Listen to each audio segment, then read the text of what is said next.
freaking first cut. Golly. Welcome to the First Cut Podcast. I'm Rick Gehman, and this is your DFS preview for this week's WM Phoenix Open. Joining me to break it all down, Greg DuCharme is here. Greg, they changed the name. They changed the name. Now, I understand why. It's a rebrand, and it's not a rebrand of this tournament. It's a rebrand. Waste Management has done this rebrand to WM. Now, I've seen this happen before with big companies. It allows you to, it changes the perception a little bit. It gets you away from a singular focus. Like when you first come out and you're a new company, you want to be you need to explain what you are. And then you grow to a place where you're big, you're more than that. And you want to, for instance, FootJoy has done this with FJ. And they do so much more than just shoes that it makes sense. And FJ becomes more recognizable. So look, I mean, there's not a tournament on the PGA Tour that needs a rebrand less than this one. But look, I mean, Waste Management's a monster. So I understand why they've gone to WM to a degree. Also joining us today, it's SN, the analyst formerly known as Sia Nejad. Sia, maybe you should just rebrand to SN. Yeah, it's very catchy. Welcome to the FC podcast, everyone. Real quick, Rick and Greg, I have really good news. You can put John Rahm and Justin Thomas in your lineup, and you have 6,850 left to disperse among 4 other players. Good news. I'm looking at you, James Hahn, Hank Lebioda. I'm sure we'll get to it, but I'm just saying. Did you have to invoke James Hahn this early in the show? Sorry. Do we remember this from last year? James Hahn had a multiple shot lead going to the back 9. Our friends over at Caesars had him mismarked, and he was in the field. He was not listed out separately. He was 150 to 1 with a 3-shot lead. I unloaded every dollar that I own onto it, and of course he immediately just crumbled to pieces. Yep. I'm glad to see that you're still in your house, Rick. Barely. Because as they say, odds are they only count if you win. Rick, I had a similar ticket. I had a similar ticket on James Hahn, but he was actually in the field. I had him at 80 to 1 around that time that you probably had him 150 to 1. And it was crash and burn right on the turn on the back 9. I think it was crash and burn time for him. Yeah, he made the turn. He looked at the scoreboard and he went, "Oh my God. I'm winning this event. Are you out of your mind? I better crumble real quick." We are live. Oh yeah, we're live. We're on YouTube right now. So go ahead, utilize the live chat. You can ask questions, bring up random topics, voice your concerns, whatever you want. And producer Jacob's feeling quite frisky on this Monday. So he says for every 30 likes that this video gets, he's just going to start making it rain with 3-month codes to Sportsline. He's just going to start dropping them. So make sure you've liked the video and you can go watch the early edge on youtube.com/Sportsline. Greg, I turned on YouTube this morning. I clicked the early edge and the coach, along with Larry, are live from the Super Bowl. They are coming in hot from the roof of some Marriott. I was like, did our invite get lost in the mail there? Yeah, I am only mildly offended. My feelings are only mildly hurt, but they're definitely hurt. But look, it's the coach. I'm happy for him. Well, I'm guessing that means that it's going to be another week at least until we get him back here on the First Cut in his regular spot. So yeah, I don't think we're going to see Coach this week. Yeah. Hey, you'll see me on the early edge tomorrow, a little cross promotion. I believe I'm on at 5:00 tomorrow to talk some Super Bowl props. That's Eastern Standard Time. So check me out with Coach. Are they flying you in or do you have to do it remotely? I am catching a private jet right after this show. Actually, it was going to be an hour ago, but I really wanted to do this show, so I'll be there live, of course. No, I'll be sitting here with this same backdrop. Catch the old PJ to LA. All right, let's jump into this. TPC Scottsdale, we know this one. I'm going to share my screen.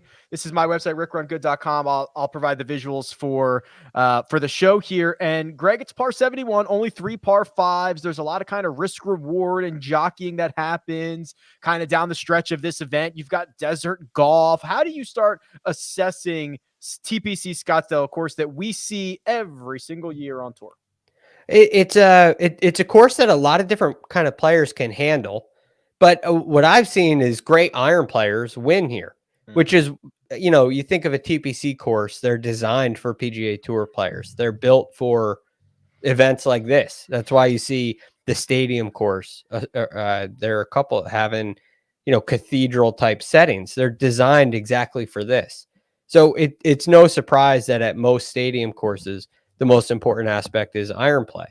And that's why you get great champions. But you think about Brooks Koepka. It seems that every time Brooks Koepka wins, he leads the field in strokes gained approach. At Bethpage Black, he dominated it with his iron play. So when he's playing well, that's the strength of it. That's a strength of his game. Then you go back to Webb Simpson in 2020, excuse me. 2020. When Webb won, that year he was fifth on tour in strokes gained approach the green. So it's no surprise to me that when I look at your model here, I see a 6, the lowest number next to approach the green. It's the most important aspect. You have another great field this week. A phenomenal. It's probably a better field this year than even last year. And a lot of these great players are great iron players. So there's going to be a lot of nice things to choose from here. Yes, the 6 that Greg is referencing means that only 5 other courses on the PGA Tour is strokes gained approach more correlated to success when you go back and run the numbers for the last dozen years or so. Justin Ray had a similar stat about, I don't have it in front of me, but basically guys who rank out well at the end of the season in strokes gained approach tend to overperform here. So it kind of passes the eye test, kind of passes the stat test as well. Sia Nejad, 18 of the top 30 players in the world, teeing it up. Victor Hovland, Jon Rahm, Patrick Cantlay, some of the top guys, just to name a few. But this is star-studded. We're getting into this event. We're going to do the Florida Swing. We're going to get a lot deeper events here moving forward for a while. Yeah, and maybe for like the 5th or 6th time, but definitely the last time, the golf season has officially started. And I only say that because, right now, this moment, because I only say that because, listen, the course rotation thing, it was, we had a few tournaments in a row of that, and it was great. It was very exciting. It's not like I hated it, but I feel like now we're on kind of like the same, everybody's on the same playing field every single day. We've got a lot more of the world golf ranking guys in here in these tournaments and the subsequent tournaments right after this. So this is really exciting. I think over the next, let's say 3 to 4 tournaments, we're really going to find out which of these elite players is actually in elite form and which of these elite players needs some time. And I think this tournament is going to be a really good barometer of where some of these guys are. I want to get into the board, but how about this question from Terry, Greg? There's a couple questions here I want to get to, but I'll get to them at the right time. Terry says, did you know that in even-numbered years, Henley has missed the WM cut? That does not – I think we can not even cover Henley this week. It's an even year. He's going to miss the cut. These things I have a funny way of only using these kind of statistics when they count in my favor. And it seems every time I try, they fail. You and everybody else, buddy. Only use them when these don't hold. They're more often than not coincidences. Unless somebody just simply plays well every year. When it's the, Bubba Watson and even years kind of deal, he's the most common even year success story. Which is interesting that he came in second this week. But anyway, we'll provide the real trends and the real analysis. We'll jump into the cheat sheet, but first we're going to take a quick break and hear a word from our partners. It is just as simple as someone being able to see that it's possible.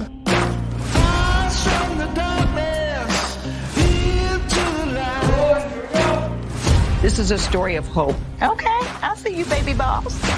How do I look? Like a badass captain who knows what's up. Black culture is still relevant, and now we can show people something from this lens.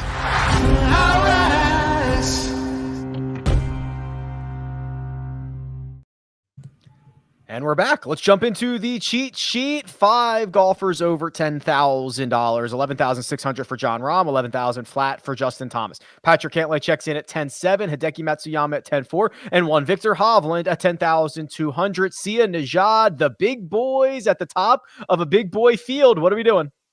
Yeah, they're all great. This is a classic case of it's really going to be hard, if not impossible, to criticize any of these guys. There are three guys that really jump out to me. One is going to be obvious. It's Jon Rahm. I will note that, his history here isn't as elite as I thought it might be. I mean, just looking at the last 5 years on your cheat sheet, I thought maybe he'd have had a second or third place in there, maybe a top five. He hasn't really cracked that barrier yet.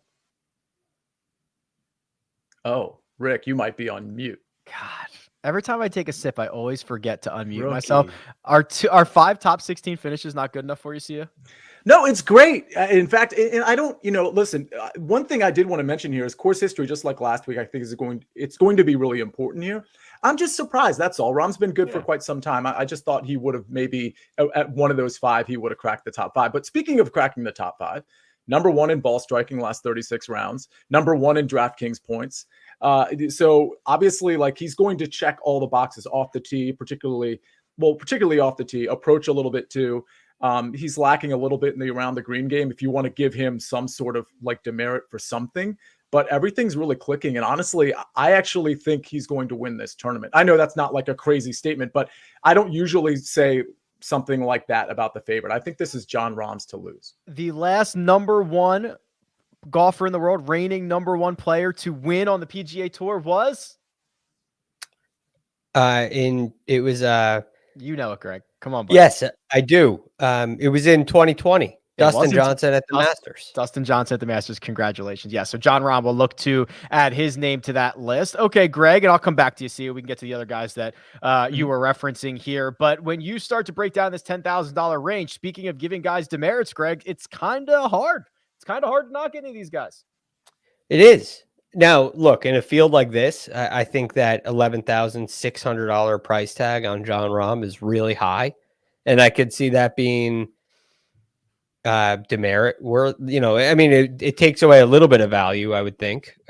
Where last week, Patrick Cantlay was at 11-2 and was probably the best play in the field, right? He made the most sense. He provided a ton of value. I saw a statistic about that. I'm not sure exactly how you measure that, but that I could see that being a little knock to value, especially for a guy that hasn't won. But all that being said, the fact that Jon Rahm hasn't won, I think, is closer to a good thing than a bad thing in a week like this, right? It keeps you really hungry. It keeps you really hungry, and he is itching for a win, and that's going to lead to success. Whether it's a win or not, it's going to lead to a nice tournament, and he's going to be a factor on Sunday. So if you have Jon Rahm in your lineups, you're going to feel like you have a chance going into Sunday. That's definitely a fact. But there are, I think, everybody else in this range is a viable option. I mean, I love Viktor Hovland. Viktor Hovland's won 3 of his last 5 events. These don't even count. When it comes to strokes gain numbers. And you look at what he's done approaching the green. I mean, you got to scroll all the way back to the last time he lost strokes approaching the green was the Masters. He's gained. Oh, I guess he did it. He lost a little bit at CJ Cup. Yeah, but still, if you go to strokes gain ball striking, you got to go all the way to the API. He gains every week. It is so, I mean, what he does approaching the green in desert golf, where, by the way, his performance in the Dubai Desert Classic and Abu Dhabi HSBC Championship, those are, although they're overseas, that's desert golf. And now I look to a week like this, and he stands out to me. I mean, his likelihood of winning is as high as anybody in this range. It's no coincidence that he came on my podcast and has won 3 times in his 5 starts since. And finish T4. I think those are 100% aligned with one another. And I mean, I would say as strong, if not stronger, than the Russell Henley birthday narrative. Oh, the birthday narrative. Yeah. We'll have to factor that into the models at this point. We'll have to factor that in. Yeah. So here's Victor's numbers. I've got the strokes gain total stuff for the European Tour as well, and it's just absolutely bonkers, right? I mean, the guy just never loses, and it seems that he's getting better and more comfortable, and it's kind of scary stuff at the moment. So see, we'll bounce this back to you. We're going to have to draw lines, right? We can't. You said we could play Rahm and Thomas, but I doubt most people will take you up on that offer. There are going to be some guys that we're not going to play? How do we split hairs here?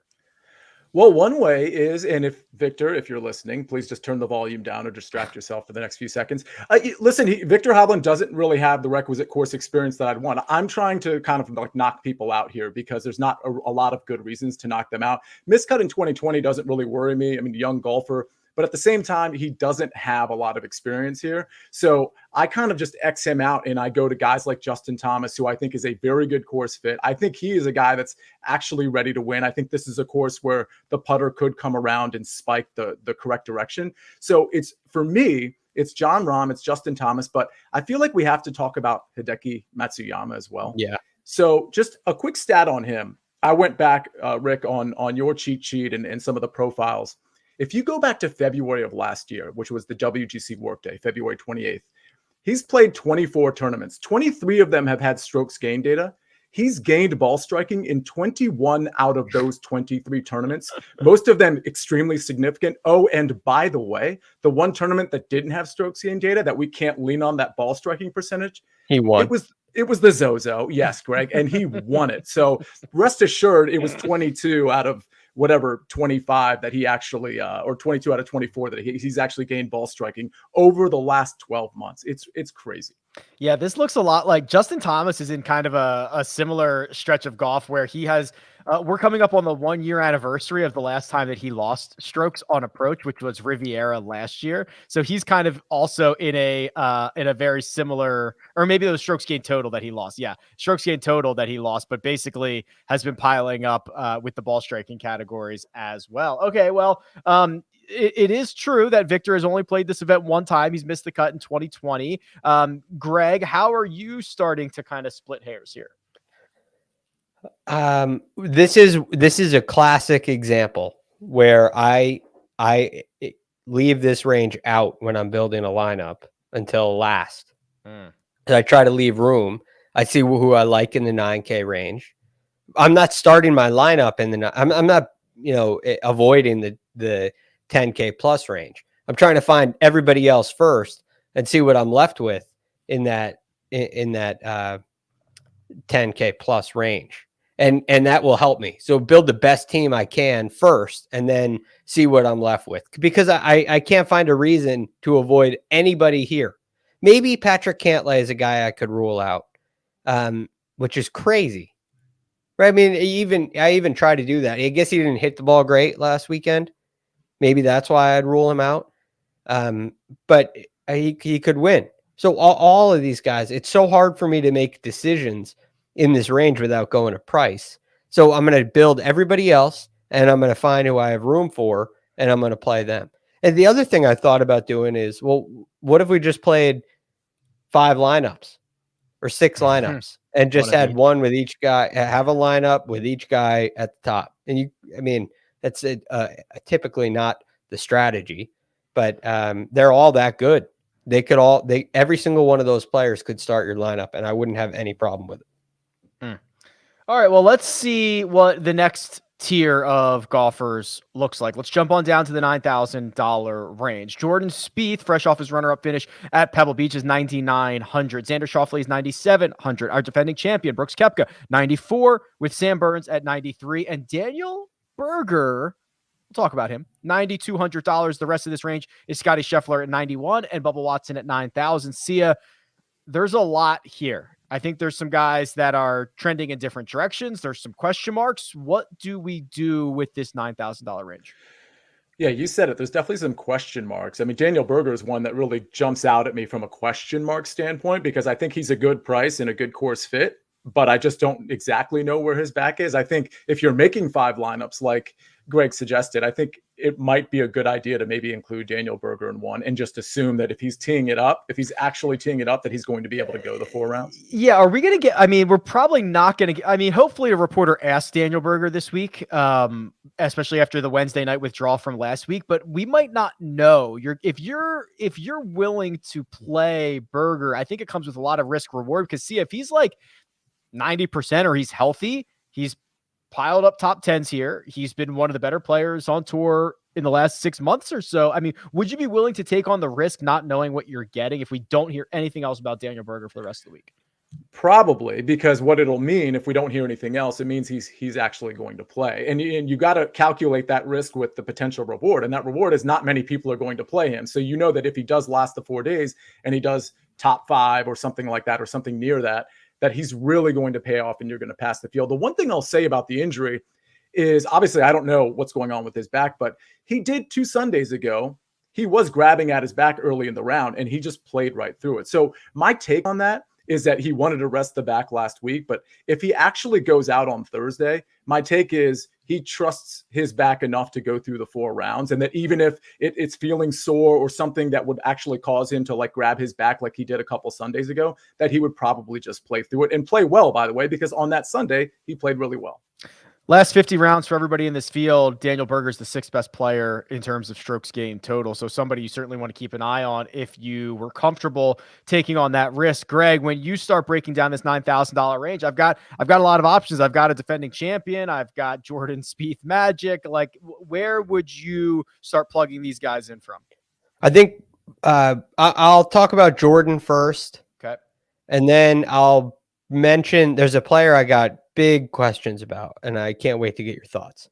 So Jordan Spieth, he knows how to ride a streak, right? He rides momentum as well as anybody I've ever seen.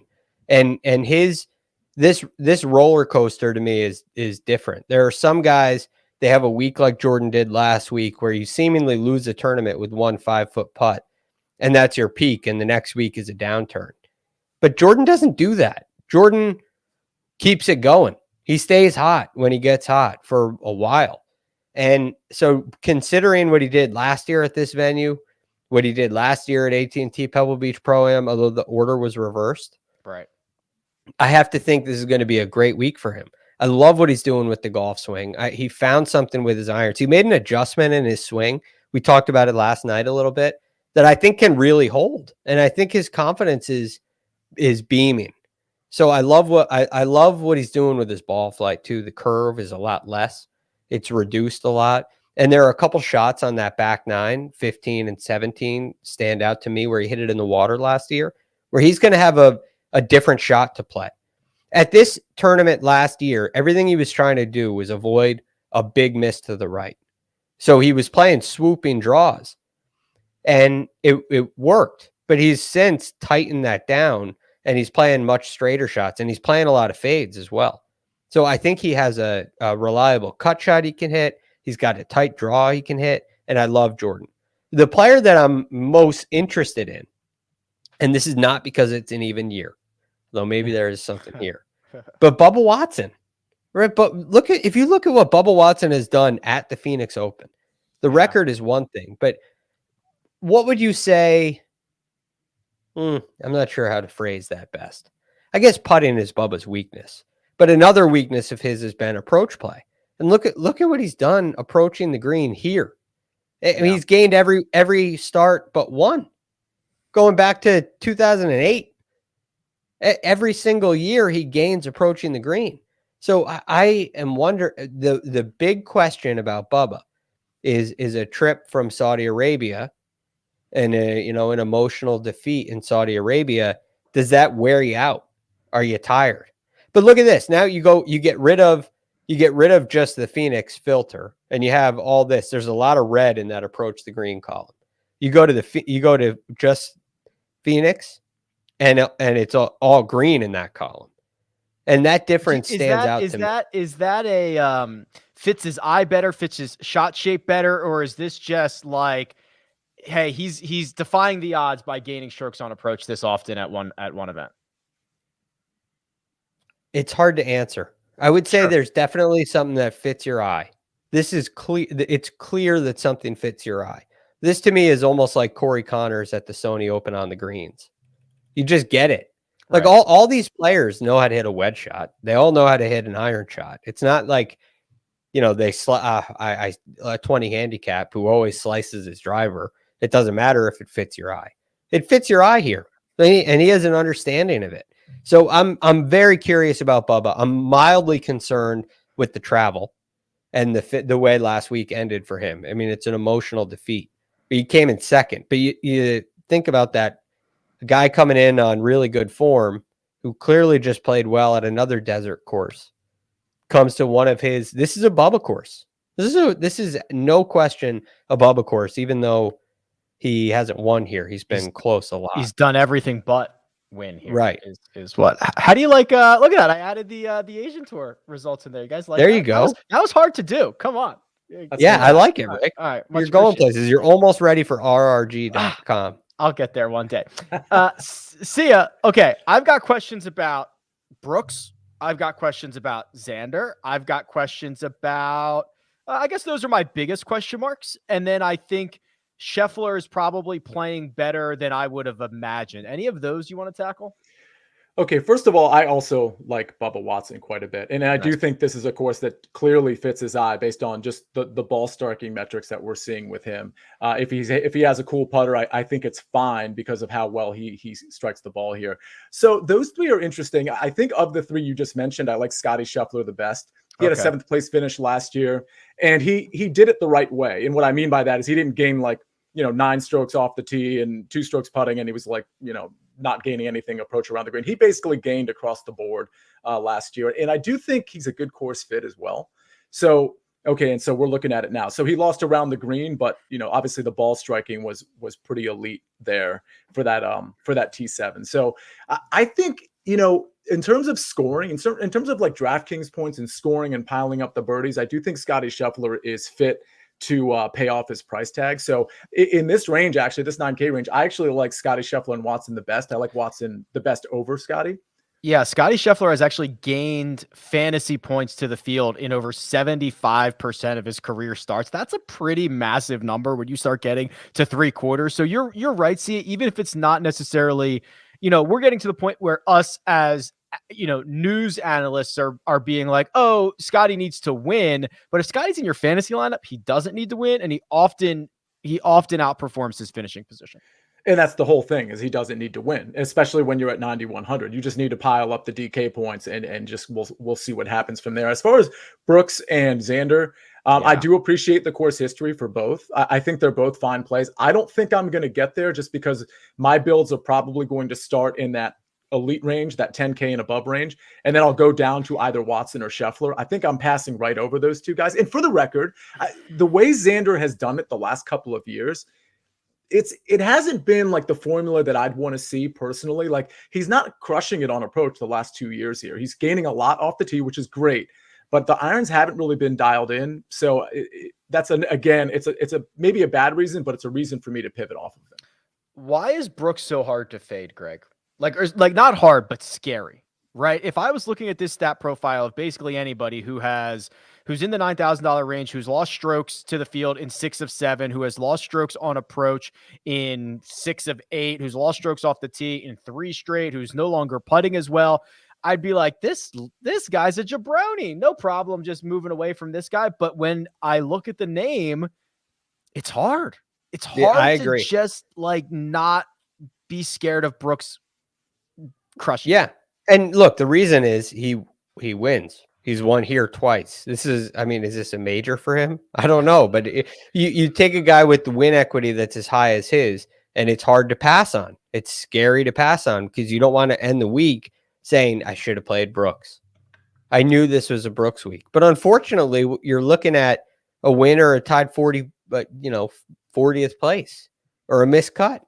And so, look, recent form for Brooks is not very important. He's proven that before. He's proven it at majors where it doesn't really matter what he's done recently. He can show up and win any week. And so that's scary to fade. The other thing is he's been talking about how he's grinding and he's been working on his game, and all of a sudden he's a range rat. He joined the pack, the Players Association committee. And so now his interest in the PGA Tour seems to be rising. And I've always correlated Brooks Koepka's success with his effort. And that's based on things that he said. And if he's putting in his full on, if he's giving an event his full attention, then his performance goes way up. So I've been waiting this year to see Brooks's regular tour performance improve, and it hasn't yet. That's what makes it easy for me to fade him. I felt like this is going to happen for a while now. and it hasn't. The other thing that makes it easy to fade, that makes him easier to fade, is the guys that are around him.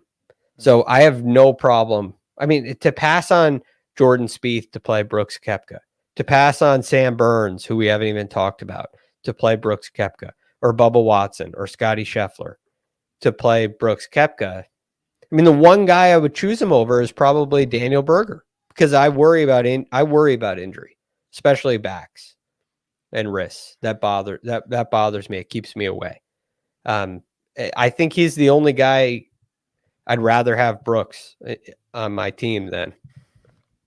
Fair enough. Listen, we're going to move on to the $8,000 range, but real quick, I'm going to hit a question or two here in the chat. See, you get this one from Aiden. Thoughts on Jordan Spieth after Pebble Beach? Kind of a runner-up finish after a poor stretch of golf at a place that he's dominated. Now he goes to Phoenix. What do you think? I hate to give this answer. I don't know what to do with Jordan Spieth ever.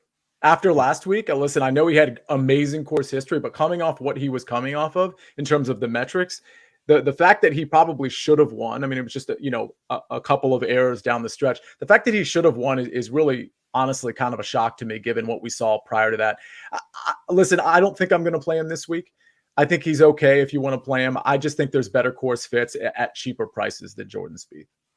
Okay, fair enough. I believe we've just activated the first set of Sportsline codes. Jacob looks like he's dropping them in the chat right now. So if we can get to another 30 likes, he'll continue to make it rain. We're going to go on down to that $8,000 range and continue to find value on this board. But first, we're going to take a quick break and hear a word from our partners.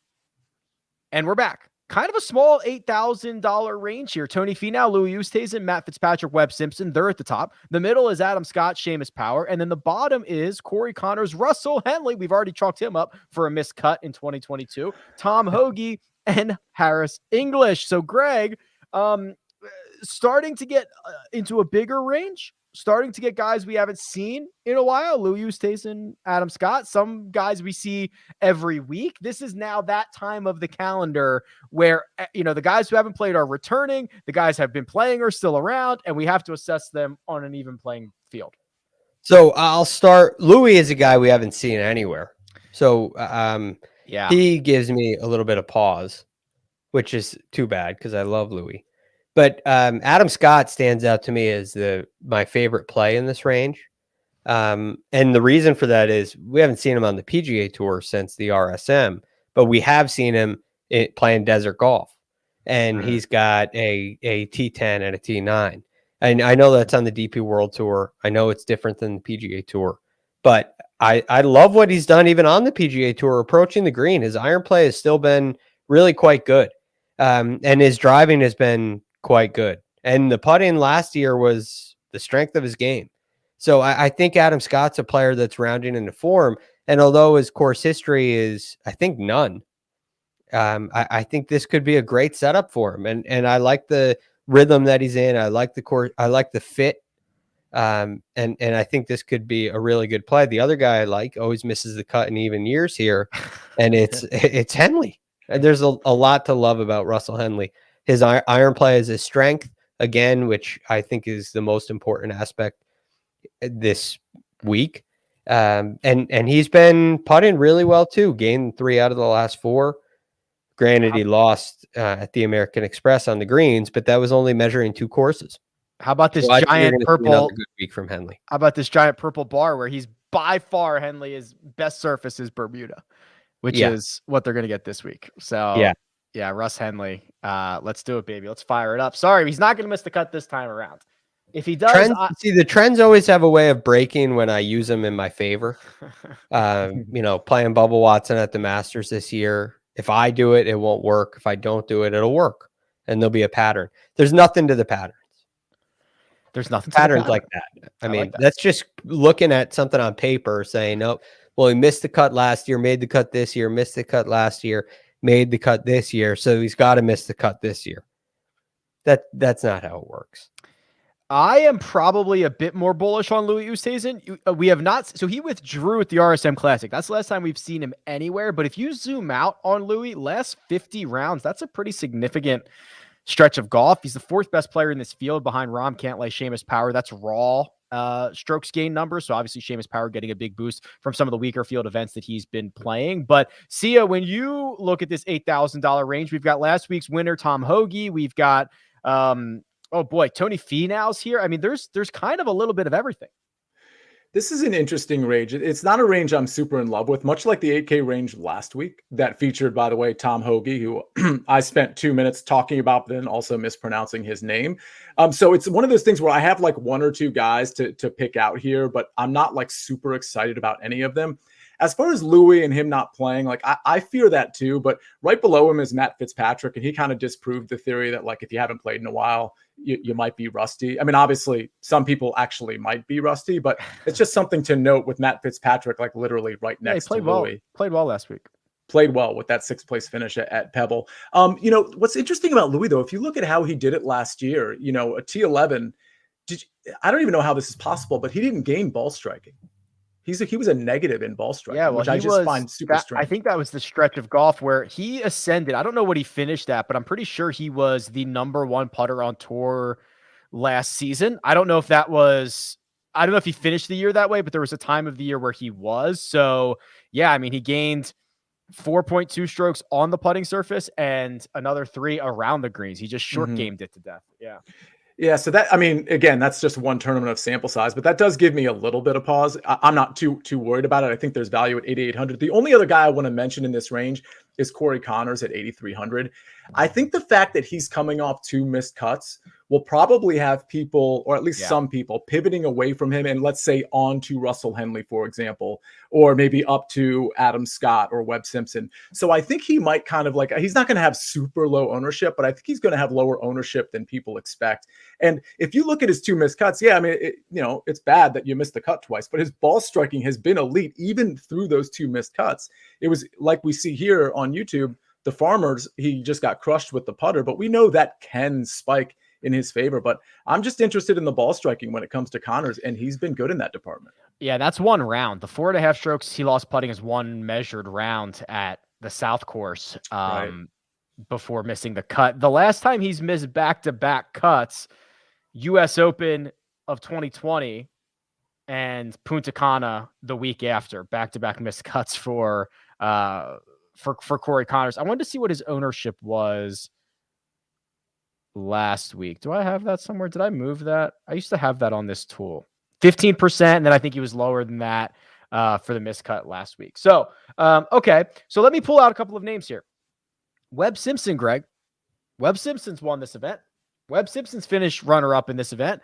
Webb Simpson, for the first time in a decade, did not have a top 3 finish last year, but was 12th in strokes gained total. I think people are panicking on Webb, and I think he's going to have a great year. I'd like to think that. I haven't seen, that iron play that we saw in 2020 when he won here. And so that hasn't been great. This is probably a good spot for him, and we might see a turnaround. But I don't know. I mean, is he still in the distance chase mode, or has he gotten back to what makes Webb? That's a big question of mine. It's hard to go after distance, and I've heard him talk about it. He values distance. He knows that it's a big trend on tour and feels that his advantage is will be increased if he improves his distance.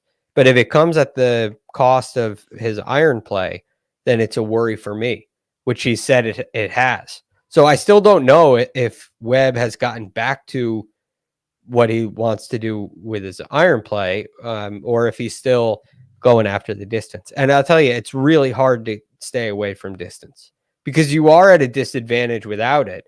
You have to play so great without it, but it's attractive. It's a shiny toy. You want it. And when you get a little bit of it, you don't want to give it back, which is another problem.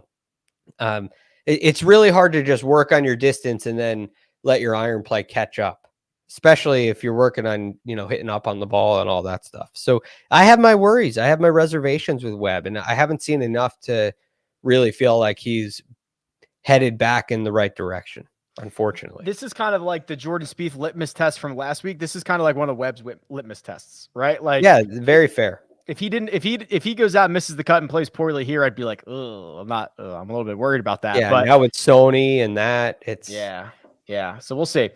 Let's go down to the sevens. I'm not going to read off all of these names, but the top of the list, Abraham Ancer, Billy Horschel, and new winner on the worldwide stage, Harold Varner III. You go down to the bottom, and at a flat $7,000, Mito Pereira, Francesco Molinari, Carlos Ortiz, to name a few. And I think, Sia, the most mispriced golfer in this entire field is in the $7,000 range. Any hints? Like low sevens, high sevens, mid sevens? He is in the high sevens. Luke List. No, but you're close. Darn. Max Homa. Nope. Oh, I know who it is. Who It's is Taylor Gooch. It's Taylor Gooch. Come on. I knew it. This is a joke. This is a joke price on Taylor Gooch, right? So he missed the cut 2 weeks ago when everybody was super excited about him. And then he finished T20 at the Farmers, which is like, okay, great. All that good stuff. He is one of the better approach players on the PGA Tour. He is I don't get this. And he is priced he's $2,000 too cheap. He's $2,000 too cheap. This is a course we know like caters to ball strikers or caters to approach players. So Rick, how much course history do you weigh into this? I know C is high on it. Does it depend on what your experience is? So I think this week is a pretty good course history week. It's pretty sticky, but I put Gooch into the bucket of like, he's by far the best he's ever been right now. So it's kind of hard to put, same with Seamus Power. Like it's kind of hard to look at what they've done previously when they're kind of a completely different golfer. Yeah. Sam Burns maybe could fall in that category too. Yeah. Guys that kind of like in 12 months took a leap. They're hard to look back at what they've done anywhere. I mean, I love when I looked at Taylor Gooch, and I love what you have right here. This page, there's a lot to love. The question is, when I type in what he's done here, it doesn't, I think tied 61st is his best. Yeah. So Greg's referencing 2 missed cuts and a T61 in the last 3 years. Yeah. And that's concerning. And you see one of those in 2 of those 3, he gains stroke and approach, but doesn't putt very well, doesn't drive it very well. And that's, I would say, the concern for me with Gooch is does he have the driver in play? Yeah. Cause you can put up some big numbers if you are off with the drive. You end up, I mean, not everybody has has a group of fans who can move a boulder out of your way out there, right? That isn't going to happen to everybody. So that's a little, I don't know. I'm interested. I'm glad to hear you're high on him, Rick, because that was my big concern. And you could push me off of that because I don't really love this range. I got a guy in the down low, and I got a couple guys I'm lukewarm on, Gooch being one of them. I just think he's had basically one bad tournament in 6 months and now he's missed. I just think he should be like 9,100 and he's 7,800. That's really my take on it. Are you playing him? Yeah, I'll play him for sure. Yeah. I might go with the Gooch Cooch combo in the $7,000 range. Ooh. Yeah. Talk to me about Cooch. Cooch is not a guy I generally back, but he's been playing better here in 2022. He actually just missed his first cut of the year at Pebble Beach, which I don't really care about at all. We're starting to see some stabilization in some of the ball striking categories. His record around Phoenix, we're kind of running out of spots to use Kuchar, but his record at Phoenix is great. He's lost strokes tee to green just once in the last decade here. I mean, it's a bunch of top tens. I think it's a combination of him playing better than he has recently and going to a course that's probably on the better end of things for him. Okay.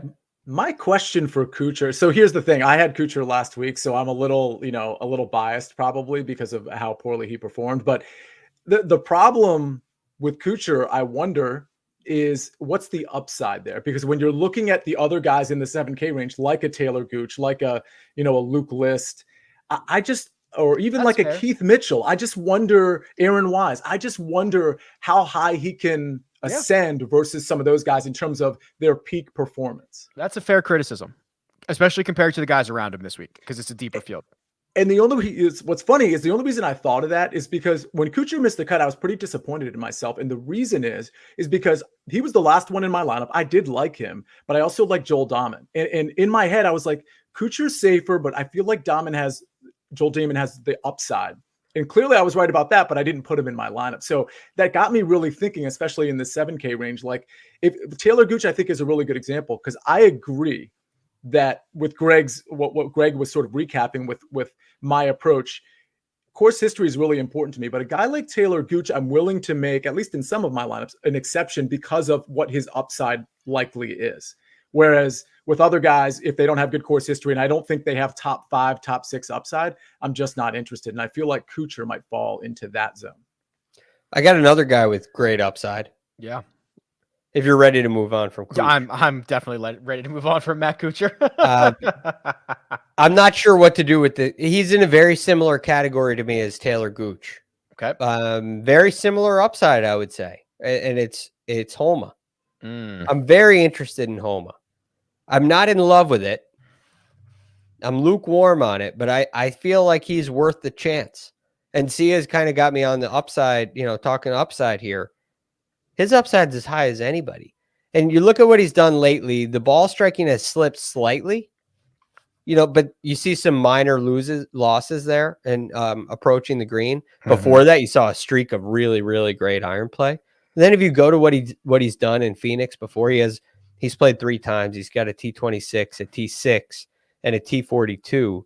He's gained at least 1.8 strokes approach in all 3 of those. And he has had a putting week here, which led to that T6. So I wonder if you're going to see, and he loves to get in on some of those bets, and he'll have a Dodgers bet or something, and he'll have to wear a Braves jersey on or a Giants jersey or something. Right. Yeah. So he loves that fan activity, and I could see this being a good place for him. So what do you guys think? Because I'm kind of interested. I personally love what we just saw. If you guys aren't watching us on YouTube, when he was successful, and he's been pretty successful here, he's gaining across the board. And I just love to see that, because I think there are some guys who have, whether it's this tournament or any other, they have good finishing positions, but then you dig a little deeper and you find out they gained like 9 strokes putting or something. And it's like, well, that's not really a good representation of how I think they're going to perform in the future.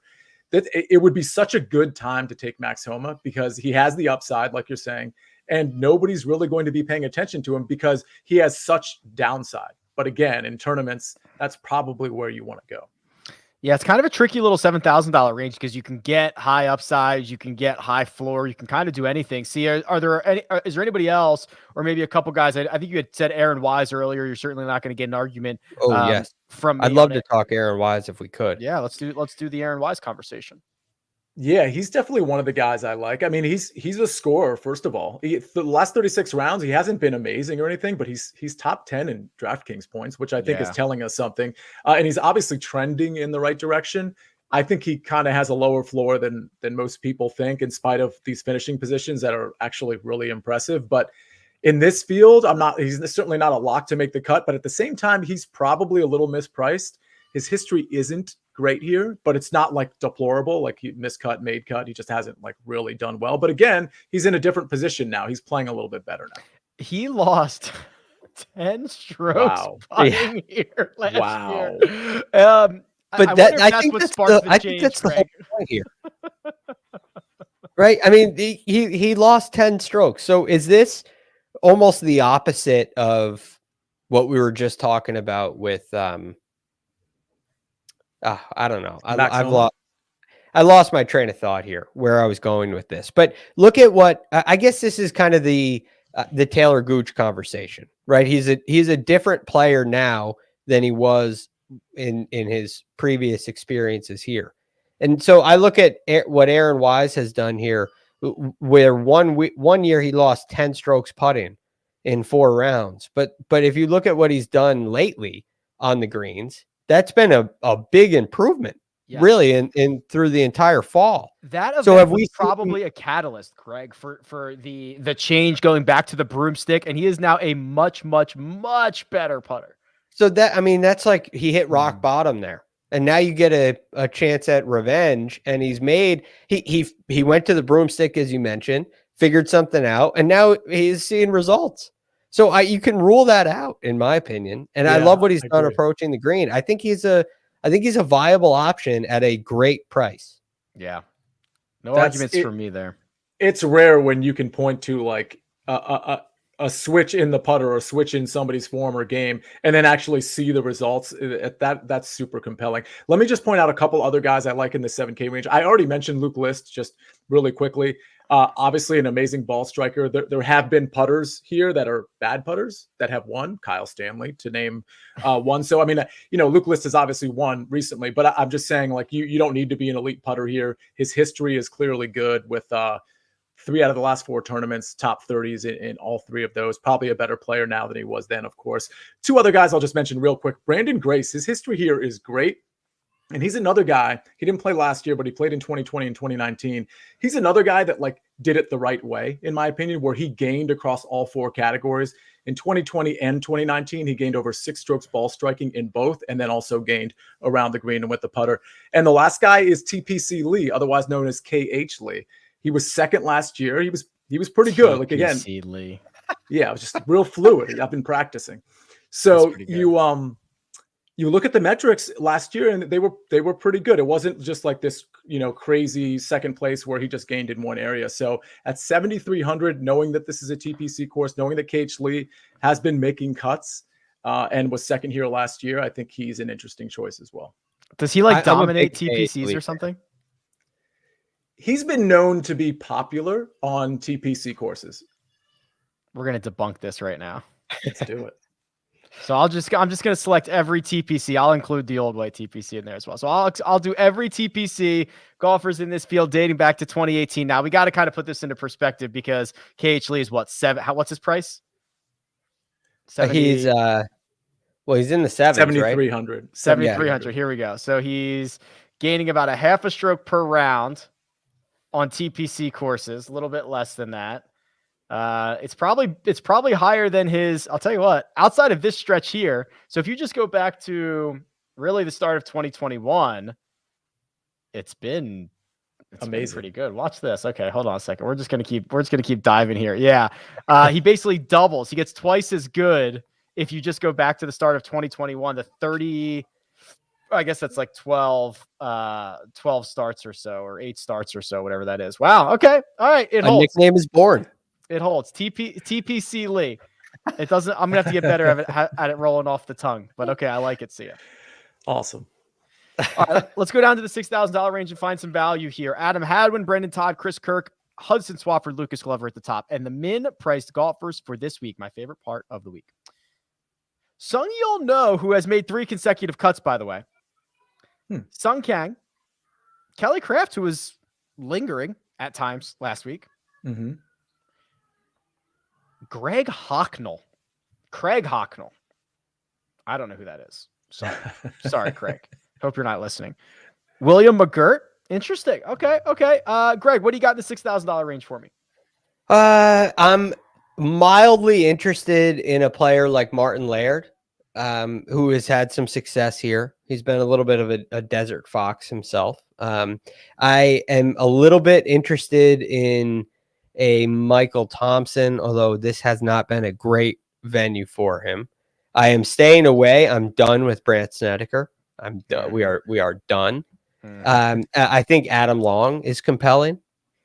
And again, these guys, I don't have great, the Aaron Wise, the reasoning behind Aaron Wise success or, that kind of analysis, it's harder to find here, in my opinion, and from what I've seen from this range.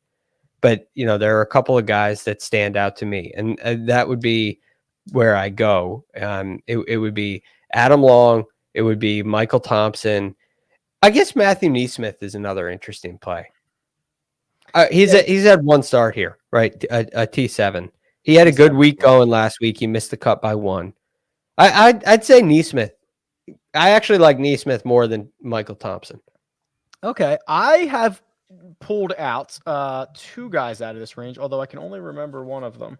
Okay, yeah, got it. So Kramer Hickok, who when he's at his best, he's playing out of the fairway. We remember that 8-hole playoff with Harris English at Travelers. Is that right? Yes. Okay. That was Kramer Hickok in that playoff. So he finished runner up there. But what we're seeing from him in 2022 is kind of back to the better version of him in the summer. It's the ball striking version. And also there's a really weird thing. So, okay, let's get nerdy for a second. If you do the strokes gained, the official strokes gained from last week, or from the American Express, excuse me, or last week for that matter, you're only going to have 2 measured rounds. The 2 that were at Pebble Beach for last week, or the 2 that were at the Stadium course for the American Express. However, just because they're not measured doesn't mean you can't get strokes gained total numbers. And just because you can't get strokes gained total numbers, you don't have to do it by round. You can do it by course. So long story short, what actually happened here is Kramer Hickok gained about a stroke and a half at the American Express and missed the cut because he was on the wrong end of the draw. He played the harder courses, or he played better on the more difficult days. And it actually ended up causing him, he actually missed the cut score-wise, but gained more than average, which is a very, very, very rare scenario. Wow. So what does that mean? You rule out that missed cut? Yeah. Of course, right. Right, because that should have been, so gaining 1.3 on the field would have been, so that's through 3 rounds, but you get him to, +2 or something like that. That would have been a T42 or something, or T38, and that would look a lot different than a miscut. So if you had a 4th miscut, tied 20th, tied 40th, okay, I see where you're headed there, and then you'd have another, you'd have another round to add to these. Maybe he gains off the tee again. Maybe he gains a little more approach. Exactly. Those numbers get a little darker green, as you see here on RickRunGood.com. All right. Soon to be RRG.com. It's nerdy. Yeah. Nerdy, but I like it. It's deep. It's nerdy, and he's only $6,400. So I feel like you can kind of chances. This is a huge thing about miscuts. Is they are way over. It's such a final thing, right? You see. CUT, oh, he played terrible.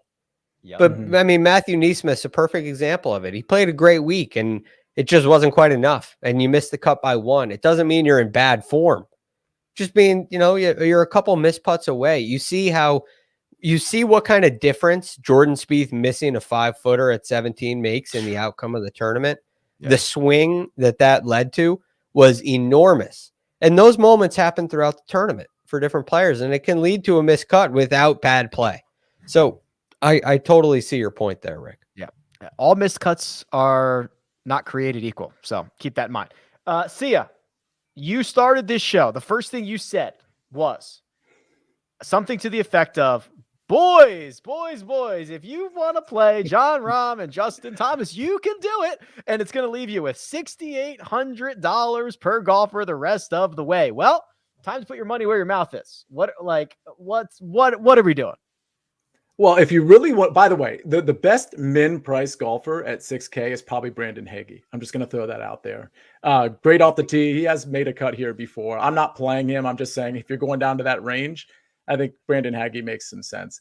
I actually like this range. I think there's some guys that are going to make the cut in this range. Hank Lebioda is only 6,200. His game is starting to come around. I'm not expecting, a top 20 finish from him, but I know he has the upside to make the cut here. Adam Hadwin has good history here, and he's been playing well. I'm surprised Greg didn't bring him up. Me too. He's 6,900. He's towards. No, the top I'm done with him. You fired him? Sounded, by the way, Greg sounded really emotional when he said he was done with Brandt Snedeker. I mean, the last 2 weeks, it was just so perfect.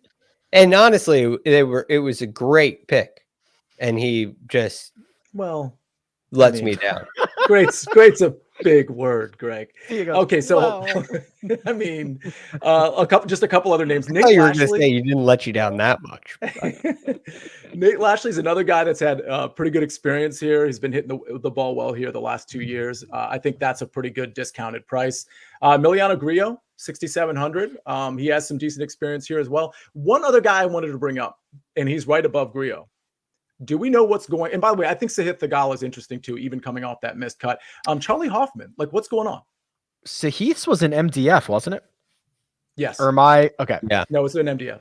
Okay. What is going on with Charlie Hoffman? I have no idea.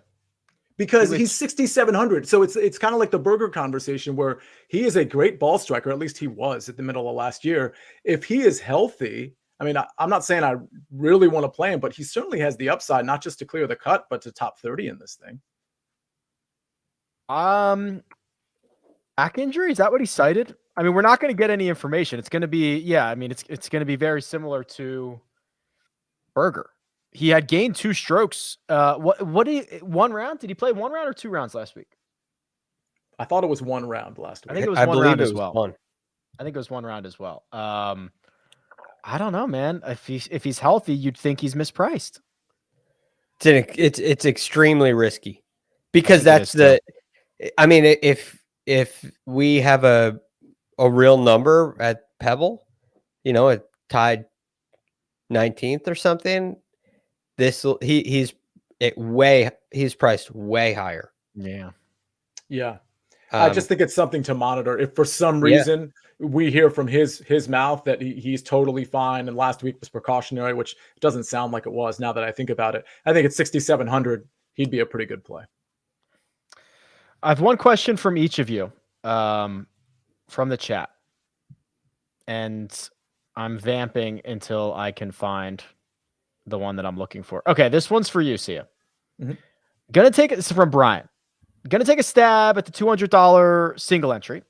Should he approach it straight stars and scrubs, or with the strength of the field, should he look to the middle and find a middle of the pack contrarian play?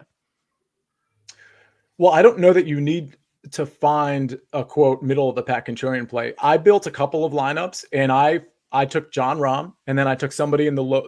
I'm not saying he should take Jon Rahm. I'm just saying that's where I decided to start my lineup. And then I took somebody in the low 9K range. It might have been Bubba. And then I was able to really kind of mix and match a lot of the 7K guys that I liked. And I think I might have peppered in one 8K guy. But for me, I think there's a lot of 7K guys that have plenty of upside. So that's sort of how I'm built. I don't want to go full quote scrubs because scrubs to me implies like 6K range or very low 7K range. I think you can mess around with an elite guy, a lot of the guys in the upper 7K range or mid 7K range, and then still get some guys in the 9K range as well. Okay. Thank you, Sia. Greg, this one is specifically asked to you. It says, Greg. Yeah, Greg. I'm loving the wrap after the first 2 rounds on PGA radio. Will you have that all season? Well, first of all, thank you for listening. It is great. I have really enjoyed doing that. It's very much like what we do here. I love it, getting a chance to talk about golf any chance I get. So I will be doing that periodically. It's about 2 weeks. So I'll do Thursday and Friday, about 2 weeks a month. So I did 3 in a row, and I think I'm only going to have 1 in February, but about, give or take every other week. Okay. Yeah. Fair which enough. I'm again, very excited about. So thank you for listening. And Rick Awesome joined stuff. us. Maybe we'll get Sia on too at some point. It's very exciting. So yeah, it's cool. Stuff. All right. I think that'll do it, gentlemen. Producer Jacob does all the hard work behind the scenes. We're going to be back on Tuesday for the mega preview pod. And of course, round by round recaps after the conclusion of every single broadcast. But for now, that'll do it. Greg DuCharme can be found on Twitter at @TheRealGFD. Sia Nejad can be found at Sia Nejad. I can be found at RickRunGood. This has been The First Cut, and we'll catch you next time.